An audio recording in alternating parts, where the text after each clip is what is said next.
څنګه کولی شو په خپله خوښه یو سندره جوړه کړو، هغه هم په 1 منټ یا 2 منټه کې، هغه هم بالکل فري.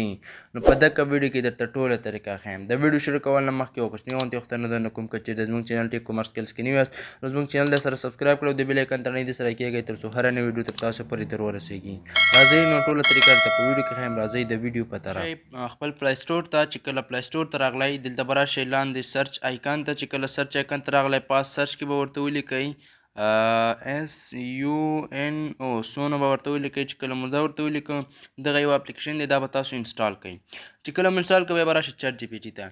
چې کله چټ جی پي ټي ته راغلی، دلته به تاسو په چټ جی پي ټي ځان لپاره یو سندره لیکئ. زه دلته ورته لیکم مثلا چټ جی پي ټي ته چې ما دا په پښتو یو سندره ولیکه که نه، دغه به ورته ولیکم.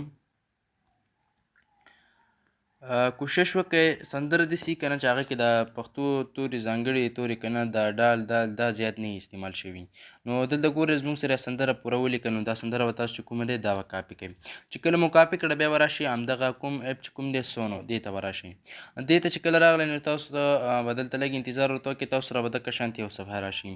دلته به راشئ په دغه نشان باندې ورته کلیک کړئ. چې کله مو په دې باندې ورته کلیک کړه، دلته به راشئ په دغه لایریس کې چې کوم دی همغه خپله سندره ورته ولیکئ. او دلته به د دې نه دغه سندرې سره چې کوم اول بیت او دویم بیت لیکلي که نه، دا ترېنه وران کړئ. همداسې به نوره سندره ټوله چې کوم دی هغه به پرېږدئ. زه دا ترېنه ورانوم، دا وګورئ. نو ټوله سندره به په خپل حال ورته پرېږدئ.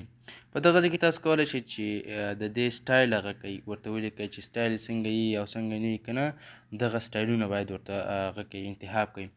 نو دې کې کار مه لرئ، دغه اتومات خپله هم سندره درته ښه جوړولی شي. خو که بیا هم وایئ چې موږ غواړو چې د دې زده کړم زده کړو، نو بیا په کمنټ کې ماته ولیکئ چې دې پوره زده کړه زه تاسو ته راوړم.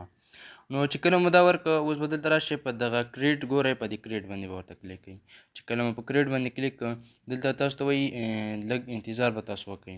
دلته ستاسو سره چې کوم دی اتومات کومې دوه سندرې چې کوم دي هغه جوړوي.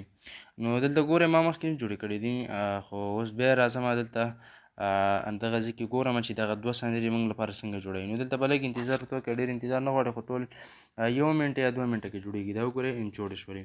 نو اوس به راشئ یو دانه به ووهئ. دلته ګورئ ما سره دا سندره واورئ تاسو.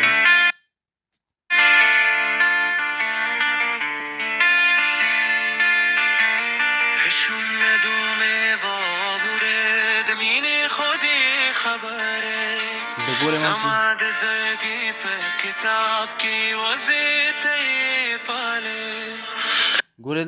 ګوره کوم لیکل چې ما ورکړي دي همغه راته وایي. دا خو یو دا شو، که چېرته اول ښه نه وویله، دویم وګورئ هغه بل وګورئ چې دی به څنګه ویلی. بیا به راشئ دلته په پلی باندې ورته کلیک کړئ، دا هم پلی کړئ چې دی څنګه ویلی دی.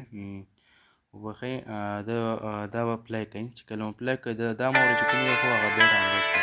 ګوره چې کوم یو مو خوښ شو، رابشئ لاندې به په دا 3 ډاټ باندې ورته کلیک کړئ. چې کله په دې باندې کلیک کړو، دلته به راشئ دا ډاونلوډ ګورئ، په دې ډاونلوډ باندې به ورته کلیک کړئ. او دلته ګورئ ډاونلوډ اني وای په دې باندې ورته کلیک کړئ. چې کله په دې باندې ورته کلیک کړئ، ستاسو سره چې کوم دی دا ویډیو ډاونلوډېږي. دلته ګورئ ډاونلوډینګ چې کوم دی شروع شي. دغه کوم موزیک چې موږ جوړ کړی، دا به موزیک بڼه باندې تاسو سره چې کوم دی هغه ډاونلوډ شي. ښه دوستانو، دغه وه زموږ د نن ځای ویډیو چې څنګه کولی شو په خپله خوښه باندې په 2 یا 3 منټه کې یو سندره جوړه کړو. نو په دغه ویډیو کې مې درته ټوله طریقه وښوده. نو که چېرته مو دغه ویډیو خوښه شوې وي، ویډیو سره لایک او زموږ چینل ټیک کومر سکل درسره سبسکرایب کړئ او د بیل ایکن تڼۍ درسره کېږئ تر څو هره نوې ویډیو ته تاسو پورې په ټایم سره در ورسېږي. نو که الله سپارم د خدای په امان.